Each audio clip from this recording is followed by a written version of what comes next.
of the Black Education Fund, a fundraising organization. Sorry, I'm just trying to change screens. A fundraising organization dedicated to providing Black students with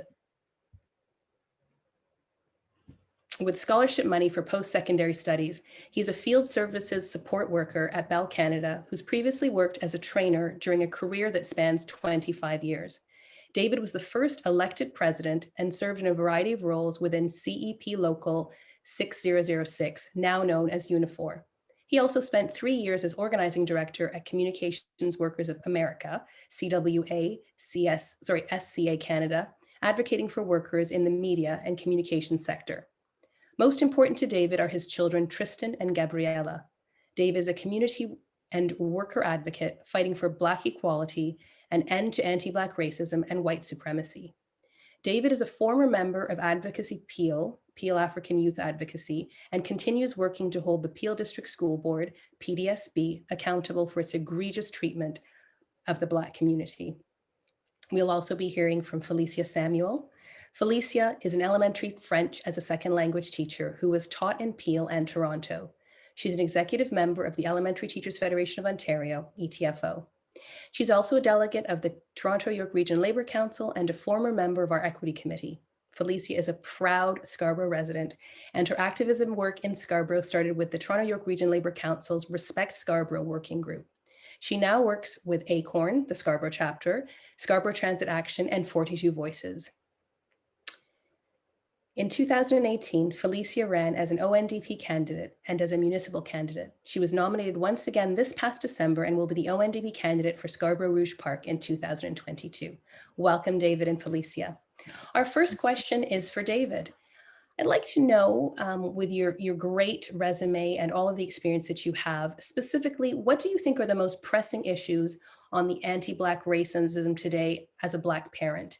And what does the labor movement need to work on? Thanks, Yolanda, and thanks everyone for inviting me to this very important discussion. I think we have to start with representation, and we have to really take out for a second the intentionally racist acts that we all see and we all know and we've all heard about that are happening in our children's schools. Without the representation of people of color, of Black and Indigenous people, and other identities, the result is harm, right? And I want to give you a story that is just a really small thing that happened during the online schooling that my daughter, my 7-year-old daughter in grade 2, was doing a couple months back. So the teacher gave the kids an assignment, and the assignment was for everybody to bring back a cultural celebration, a festival, something you get dressed up for and you have food, and explain it to the class. And she's in a class with a bunch of kids who identify as South Asian, a couple Black children and a couple others. And everybody has their festivals and their cultural celebrations and things that are recognized in this country as, days off and holidays and celebrations. And my daughter came down the stairs and she came to me and she said, you know what, this is what we're supposed to do. What's our celebration, Daddy? And I said, what's our celebration? I started thinking, is it Caravana? But my 7-year-old's never been to Caravana. And I thought about it. And I thought, we don't have something for us in this country as Black people. Some people have been able to bring celebrations or festivals from, other lands, but here for Canadian Black folks, we don't have really anything specific. And so my daughter wasn't really able to answer that question, and it saddened me. And, it made me reflect a little bit, because the exercise that the teacher was putting in front of these children was designed to be inclusive and was designed to support all of the identities of various people. But yet my daughter ended up being excluded because she couldn't answer that question. And so when I say representation, when folks were creating this exercise, it's apparent that there wasn't someone with the lens to say, hey, wait, what will our Black children answer in this exercise? Is there an answer? Is there a correct answer for these children? And so this is not, entirely the school's fault. And this results from, how our society is organized well before children enter the school world, but it still impacts kids when at the end of the day, we had to decide just to do Christmas because she loves Christmas and Christmas is great, but Christmas wasn't reflective of her Black and Caribbean identity. So that is an example of when you don't have the representation, at the front end and in the classroom to assist through the learning and to really help our children to feel like they're reflected in what's happening in school. The second, I think, really important issue is union processes and structures. And there's a couple of examples, and I've talked to some activists, I think one's here, Gord Gallimore, my neighbor, my brother, and a great activist in District 19 of the OSSTF. We had a little conversation when I knew this was the question that was going to be asked. And he said, Robert's rules being used at meetings creates a barrier and it prevents engagement. And I agreed. And I think this can be modernized. And it's important that union leaders hear the voices of racialized members and look to adopt different available options. Restructuring how meetings are conducted shows a commitment to groups and people with identities that have been marginalized, even within our unions. Over-reliance on the democratic vote for decision-making and to allocate positions of leadership within union structures can often serve to help maintain the status quo. So to many members and leaders, a vote may seem like a fair process, but there's the people who are on the losing end of all of the votes and their identities aren't reflected in the leadership. It's not a fair process. And if the people running and voting are not interested in disrupting racism, or even just don't understand the issues, and if racialized people can't achieve a majority, it's very difficult to achieve progress towards equity or any true power within a union structure. The third thing I think is important is negotiating racial justice language and collective agreements. Some unions are doing this, and I think it's really helpful. And finally, I want to close with an example that will illustrate, how we can approach this in our unions, in our day-to-day, in structures and organizations and systems where we are often marginalized. In Peel School Board, they have a gifted program. And there was an overrepresentation of white students and an underrepresentation of Black and other racialized students for many years. And under new leadership, they came with an equity approach. And they said, you know what, if there's 100 spaces in this gifted program, we're going to open it up and all of the Black applicants are going to be accepted. And if that takes 87 spots, then there's 13 spots left for everyone else. And to some people that seems radical. Some people would scream reverse racism, or this is just quota filling, and they'll feel like their children might be being denied an opportunity because the Black kids are being put to the front. But we really have to take these types of drastic steps to repair the harm and the inequity that these systems have created and propagated and expanded and disproportionately disadvantaged our children. So I think that's the end of my answer. I think there, we could be here all day, but it's a beautiful day outside. There's lots of other things that we need to address. But again, I really appreciate being invited to this discussion. And thanks for hearing me on this issue. Thank you very much, David. You talked about the need to change systems, the need to look at things that have traditionally and be willing to make radical, even drastic changes to ensure that there's actually some true representation, some true inclusivity, and some true representation. We're now going to hear from Felicia, who is going to speak from the many hats that she wears, from her many positions. What do you think we can do in labor, Felicia, to ensure what work remains to be done in labor, apart from the things that David mentioned, of course, to make sure that we are removing anti-Black racism from schools and from the system? Thanks, Yolanda. We've got to recognize that it's not that there's work still to be done. There is some major change that needs to be done, radical change, actually. And I'm hesitant to even say that word because when some people hear the word radical, they're assuming that it's something that's going to be too much or it's something impossible or that we're asking too much. But when you look at the systems that are in play here, we have systemic racial issues in education and also in healthcare. And we can't just tweak things, change a few things and expect a different result. We need to recognize the depth of this issue and the fact that it's going to take some serious political will to make the change.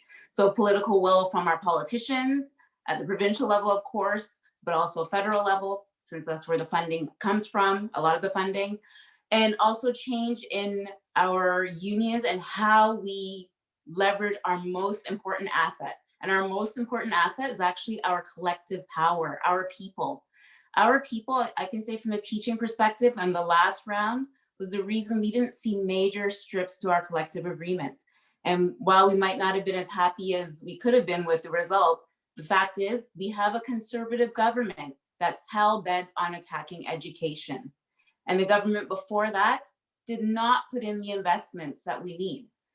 And governments even before that still weren't doing what they had to do.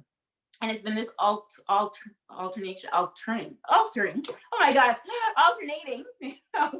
between governments that's been a huge problem for us. So political will on that front. So big picture, how do we engage with each union member? That needs to be the focus of unions. Unions need to have organizing departments, if not starting with a few organizers, to figure out who are the members, where are they connected? Because in those connections, that's where we will have the conversations that need to be had in order for us to change minds. Because when you talk about radical change, it's about changing minds, changing perspectives. And when you've had decades of thinking a certain way, thinking that only certain things are possible, to imagine anything different needs some intense conversation, and it needs somebody with whom you can connect. Because we don't all have relationships with everybody. We count on the relationships that we do have to bring different perspectives. And you feel comfortable speaking to some people and not to others. And so it's helpful if, say in my school, so from a school context, if there is somebody there, we call them an organic leader, who's very well respected in that school environment, most people will feel comfortable speaking to that person. And if that person is able to speak about the issues at play and why it matters to us, then you get more buy-in and you get more people involved.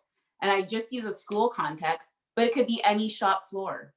The point is you're having these conversations and getting people to think and rethink and reimagine the system that they've only ever known. And it's going to take politicians, leaders in our unions, who are willing to facilitate that kind of work. Because top down, thinking we are just going to tell people what to do and they're going to do it is not going to happen. We have to make sure it's organic, it's at the ground level. And that grassroots work helps to, in some way, drive the leadership, not the other way around.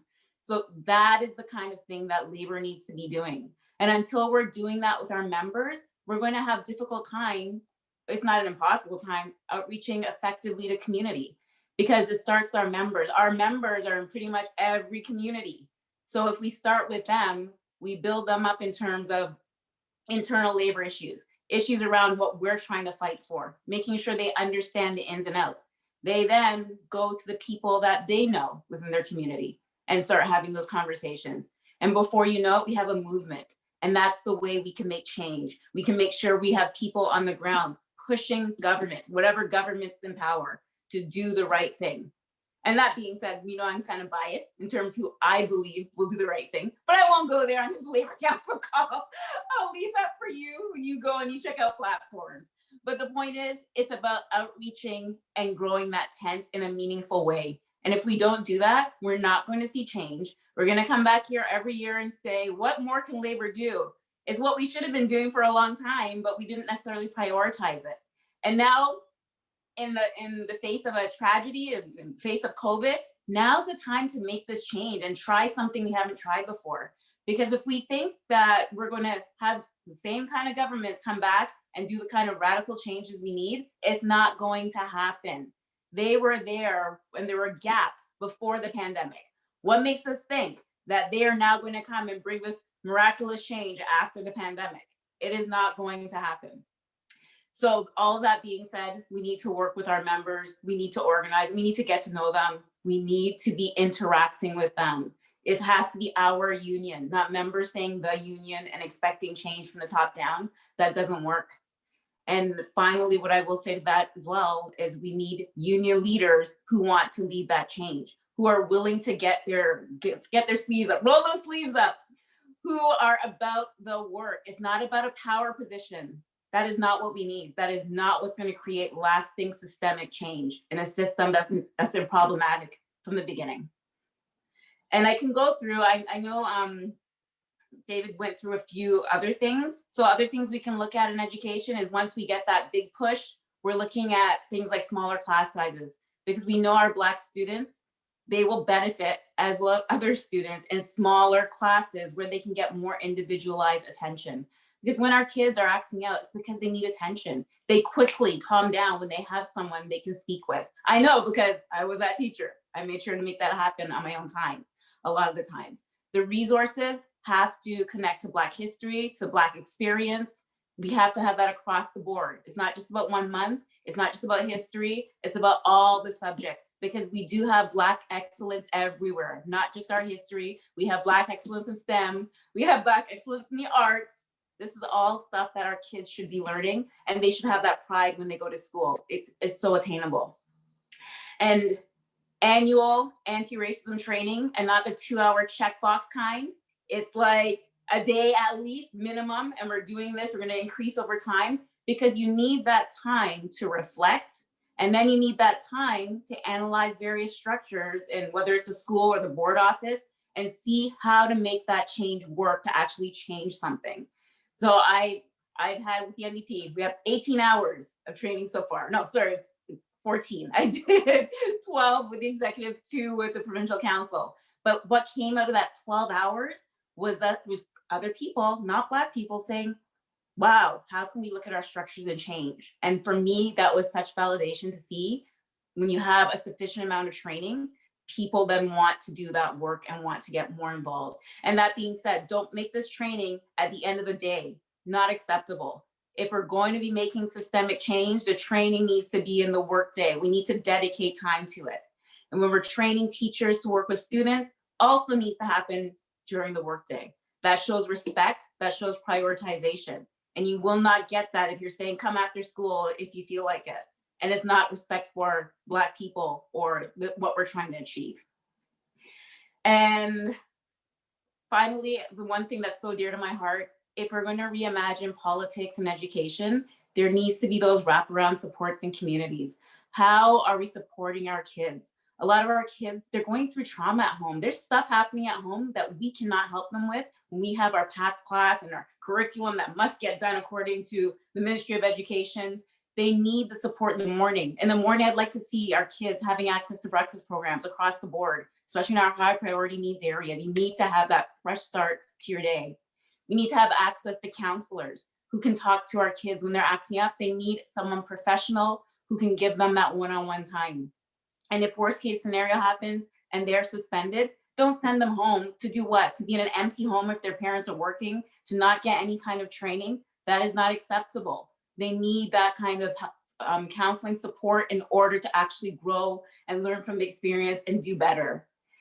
And also, if it was my role, I'd be like, lunchtime as well, you get free lunch.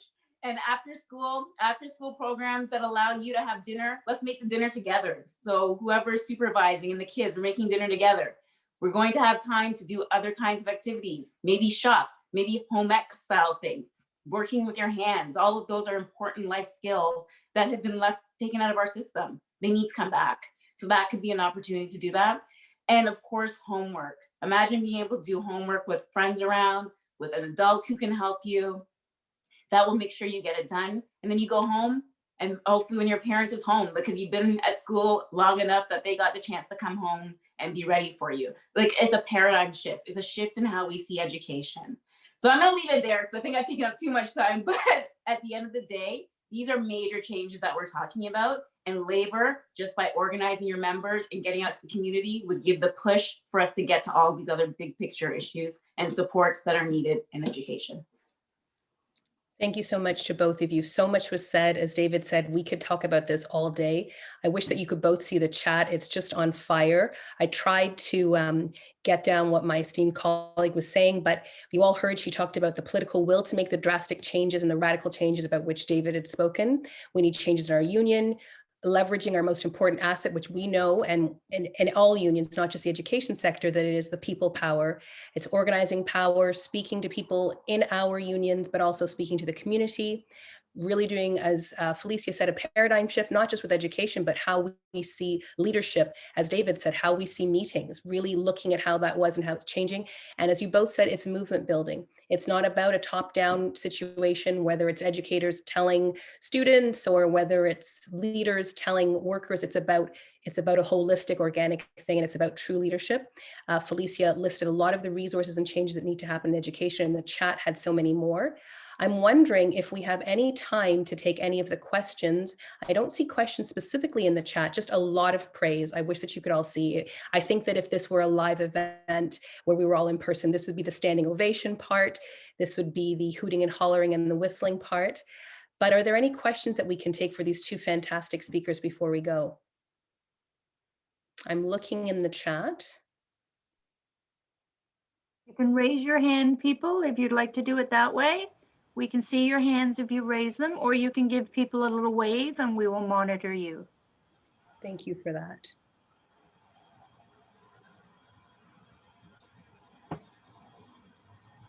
I have a hand under Jay. Jay, would you like to go ahead first, please?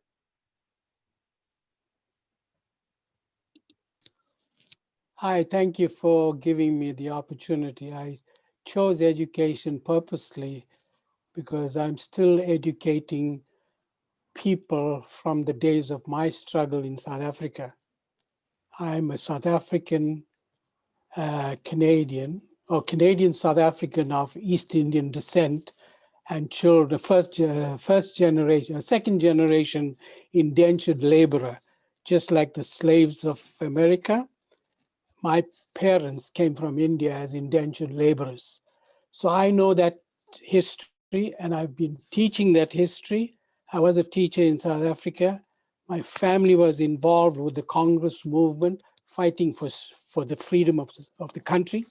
So the roots are there for me, and why I'm presenting what I'm going to say now.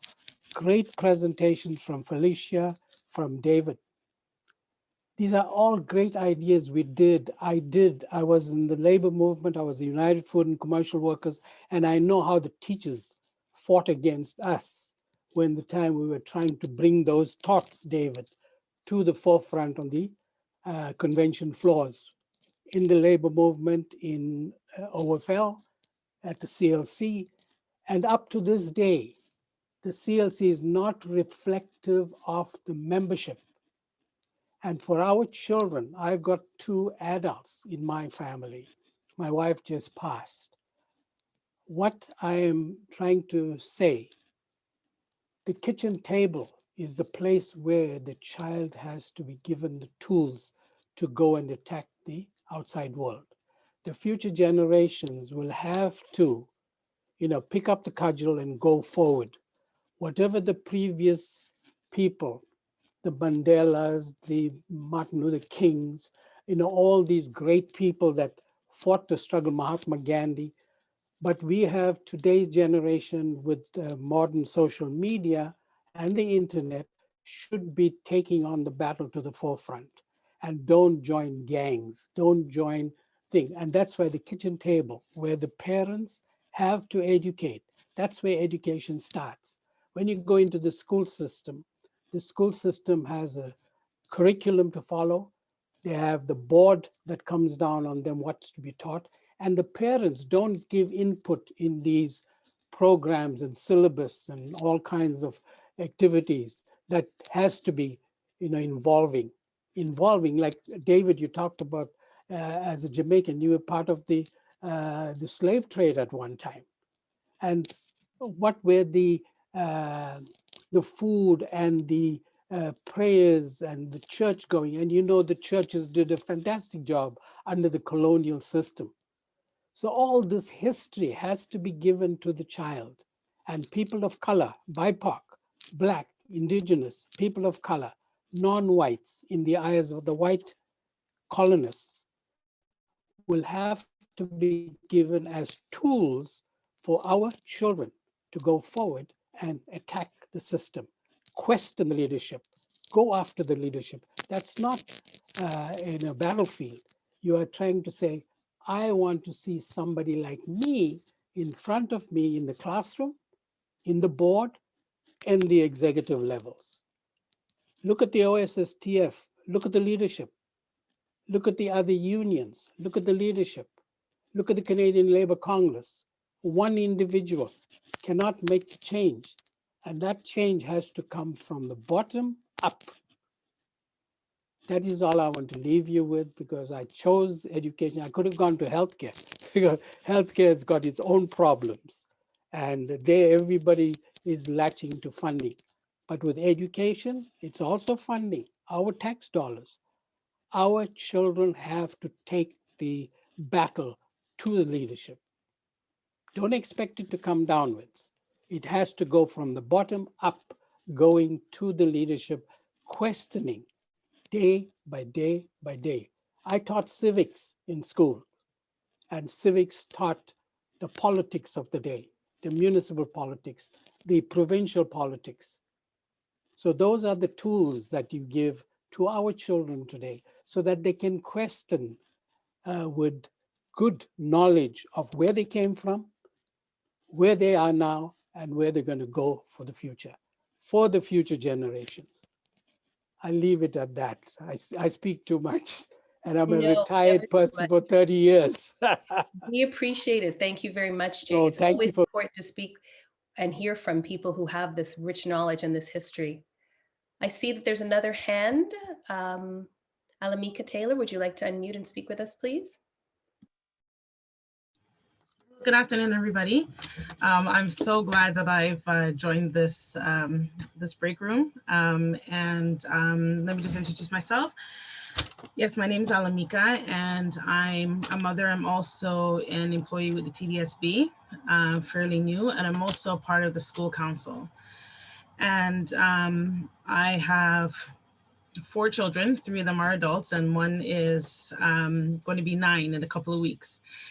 And the reason why I was compelled to come here is because I've noticed for a long time as a parent, and also now working in the TDSB, working with the children, this past Black History Month, how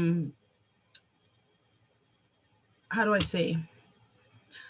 I was compelled to speak to the teacher and to the principal. I was very concerned.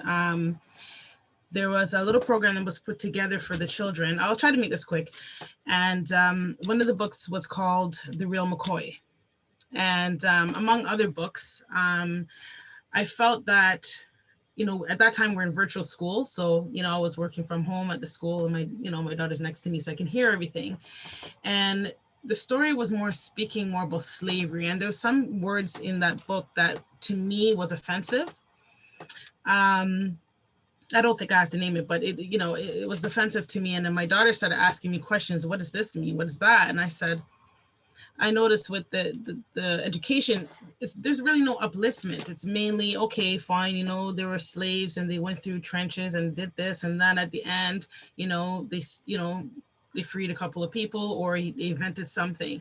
But there was a lack of history from the richer side of African descent. I'm talking about Mansa Musa. I'm talking about, and up to this day, as you know, he's still known as the richest person alive. You know, these are not things that are brought to uplift us in the school system. And of course, there's some other incidents that happened in the school that made me realize, okay, we're not looked upon as people who had a great history, who are inventors, who are scientists, you know, people who are working, you know, in the underground, people who are building monuments in the past and present. And, you know, I brought this again to the teacher and to the principal saying, well, how can we, or how can the schools, the curriculum be changed, you know, in a way that, yes, we know that slavery, you know, happened, and it happened long before, you know, many of us, you know, however, there was more to that, you know, and I said this to the principal, you know, it was the slaves that were brought over to the Western world. They were carpenters, they were doctors, they were nurses, they were builders, they were kings, they were queens, there was tribes, you know, there was customs, there was, you know, spirituality, you know, all of that has been left, you know. So how do we, or how does the unions or the school boards, you know, change that history, like to encourage more upliftment opposed to just the slavery part? Because I think it makes a big difference when you're going through Black history and everything's so sad and it's so, you know, oh, you know, it was poor this, and, you know, they didn't have that, and they were all poor, and they were all this. And this is the stigma that's, you know, continuing in the minds of, you know, my children, you know, past people. It's like that history is not brought forth. So how could that, and I, you know, I can leave that to either David or Felicia, if you don't mind to answer, if you have the time. And before that, I have another question. Would either David or Felicia be willing to join councils? Like, you know, we're trying to create, you know, Black awareness and upliftment within, you know, the school council. We're having a hard time bringing, you know, the diversity like together. So, you know, to have, you know, beautiful people like yourselves to speak, you know, to the parents and to the families, you know, to try to bring awareness to this, because it starts at home, it starts, you know, and it's also happening in school, you know. And even the young children that I work with, I hear things, I see things, and I'm like, you know, we need to do something. There needs to be change. So how can we as even all of us here can make that happen? Alamika, thank you for your question. It's so good. And thanks for all the information that you also provided there. So this is a problem in terms of curriculum. So you remember when I was speaking, I talked about showcasing Black excellence. Right. It's exactly what you were just talking about. So yeah, we didn't start as slaves. We have a much richer history. We built the pyramids. Like, we have so much. We taught many other cultures math, but yet you don't see us in STEM or reference in STEM. There's so much there. So you are correct. And this is a problem with government in terms of how the curriculum is made. Because when you look at the textbooks have very little content about Black people, right? So that's the first part of our problem. And I know as a kid, and my brother who's 4 years younger than me, we both thought that Black people didn't exist during the pioneer days. Yeah. That's a problem, yeah. Right? It's not until you get to other family members. I'm lucky because, you know, I'm glad my father's still around, although, you know, he's 83, and I have, you know, other uncles and stuff that are older, that I was able to learn a lot about my background. And that's something that a lot of people don't have, especially with African descent, don't have access past 100 years. Sometimes they don't know where they're coming from. They don't know the struggle. They don't know, you know, or the uplifting, or what, you know, what they were before. So I'm glad that a lot of my family were older.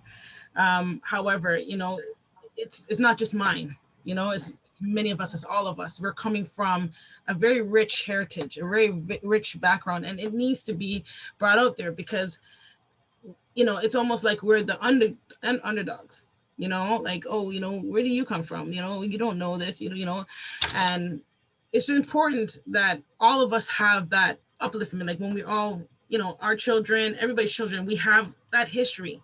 It should be brought out so that we can also you know, our children can walk with their heads high and say, yeah, you know, we also have a heritage. We also have, you know, a beautiful history. Yes, we have bad as among others, but we also have very good. And unfortunately, in African, you know, our Black history teaching, that's kind of pushed aside. Because it's not prioritized in the curriculum. Right. So that's where parents like you and a lot of us from the community, we should be saying, this needs to stop. Like, we should be putting it forward to our MPPs to say, this needs to be a part of the curriculum. We need to make more noise. And we, as Black people, we need to come together more to make the noise needed to see the change that we want. And allies, your support is needed as well to really get the momentum going. But we really need to put it out there more, because that's the way you're going to see the change in the textbooks that come to the schools. Otherwise, you're at the will of individual teachers, and we all know the stresses that are happening there, right? It's not to say that it shouldn't be done, but yeah, you're going to have to look into Black history. You're going to have to look into it all the other subjects. Yeah, not enough time, you know? And that's why I joined today, because I said, you know what, this is, and I'm trying to figure out, especially on the school council, what do we do? Who do I contact? You know, I'm trying to contact York University. I'm trying to get speakers, because you know what, sometimes it's better to hear than to read, you know? And, you know, it's like, you know, I'm stuck. I'm like, what am I going to do? What I'm going to do? And then I happened to check this, and my email said, yeah, it was meant to be. So fortuitous that being happened. I'm getting the that sign. Being said, invite people. So yeah, so I'm happy to come at some point if I'm able to connect with you. Let's do that. But you as parents can say, we'd like a guest speaker. We want to talk about this issue, or you meet outside of the school. That's always an option. And I'll stop there. Yolanda, back to you. Thank you, Felicia. Thank you, Alamika. We wish, as David said, that we could carry this on forever, but we're getting the sign from the organizers that we are way over time. So I'm going to allow David and Felicia to have the final words. We wish that we could have more conversations, but this means that there's an appetite for it. So perhaps we don't have to just wait for the 21st of March. We don't have to just wait for February to discuss this. So I'll leave it, I'll let David speak. Felicia will have the last words. Thank you very much. So Alamika, there's, even in this group, there's people that would be great to speak to your parent councils and would be willing, and I could connect you with some of them. So I'll put my number in the chat, and if you want to connect, then you know, I'd be happy to talk to some folks for you, or speak to your parent council if you'd like. And I think, to echo what Felicia said, in response to your point about how we're reflected and how we end up being perceived based on that education, and the laziness, the real laziness of just reducing Black folks in particular to a narrative that includes all of these stereotypes, and they're really quite negative, right? And I had the same experience in Black History Month when my grade 8 son was doing his sort of unit on Black History Month, and you know, the teacher asked him to look up Martin Luther King and find out what else he did in terms, and he found out that he was a baseball player and a football player, and I was like, but my son needs to know that he was shot by white supremacists, right? Like, you guys need to have this conversation. There needs to be truth telling. If you're going to go into slavery or civil rights or any of these topics, if you're not equipped and you don't have the lens, that's why we're asking for Black teachers and Black resources in the schools.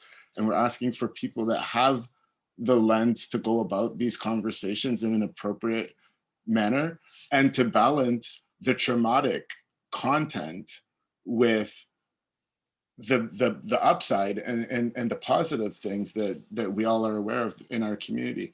And you know, this hasn't changed. Like, I went to school like 30, 40 years ago. I don't want to date myself, but it was a long time ago.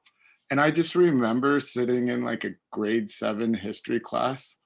And I remember the teacher wheeled in the, you know, when they bring in the television and everybody thinks it's going to be like a fun day and you're going to watch something fun on a VCR tape. And he put in Roots. And I was in a classroom where I was the only Black person. The teacher was white. Every other kid was white.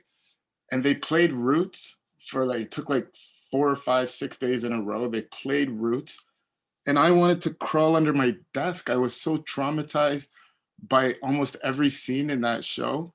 And the teacher provided zero context. And then I had to go out into recess after class with these kids who were looking at me as if that's all that we were was Toby, right? And so, you know, sometimes even teachers, maybe when they want to add, you know, a different element to their classroom, they can't contextualize it and they can't eliminate the trauma and they can't always do it well. And so that's why I keep on screaming for, you know, representation, and in the interim, things like Afrocentric schools, and then for people like you, Alamika, to continue building those councils. That's the organizing, right? And bringing in people, speakers, you know, having those conversations with other parents, and calling out the bullshit, right? Calling out the performances and calling out the problematic education that they're providing for our children. So yeah, I applaud you for doing that. Thank you. Because I can tell you quickly, I was actually the school council chair 2 years in a row. And then now I'm a voting member because now I work with TDSB. So I've been very involved in the council since I moved to this area. And I can tell you that there's a lot of stuff that happened actually. At one point, I was the only one left on the council because of, let's just say, disagreements, let's just say, right? I'm just gonna, you know, I don't really want to call it out, but and at the end of the day, I still stayed on there as the only member. Thank you very much. Felicia, last words. I don't know where to end this. This has been a great conversation. It was too short. Yeah, and you know what? I'll end by saying, make sure you are electing education-friendly politicians. I think I said enough on the rest of the topics. And yeah, representation does matter, but so does our involvement. We need to make sure that we are involved and we're pushing for what we want, and we're making noise. There are so many, as David said, great community leaders in this room and great community groups that if we got together and raise our voices on certain issues, you couldn't ignore us. And politicians are always frightened when they have a lot of voices pushing them to do something. And that's something that we all need to get better at, I would say. And then we'll see the change we want to have. Fantastic as always. As Vanessa said in her presentation in the bigger group, the James Baldwin quote, we're looking to see what you're actually doing. And yes, vote in education-friendly politicians, but also labor-friendly politicians. But I don't need to tell you that that's really preaching to the choir. To all of you, this was fantastic. I can see that in my private chat, everyone's saying we need to have a longer conversation with all of you again and with more people. As Felicia said, and as David said, it's about people power. And with that, I will wish you all a very, very great Sunday. David tells me it's 15 degrees outside. So all of you, get out there. You're broken down and tired of living life on the merry-go-round, and you can't find a fighter, but I see it in you, so we gon' walk it out. Move mountains, we gon' walk it out and move mountains. And I'll rise like the day. I'll rise up, I'll rise unafraid. I'll rise up, and I'll do it 1,000 times again. And I'll rise up, I like the waves. I'll rise up, in spite of the ache. I'll rise up, and I'll do it 1,000 times again.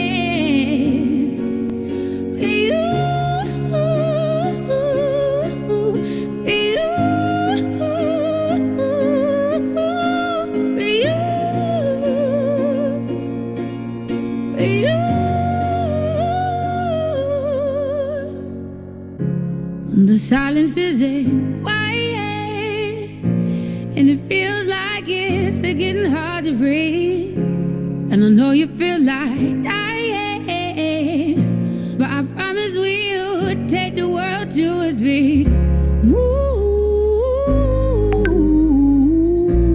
mountains, bring it to its feet. Move mountains, and I'll rise.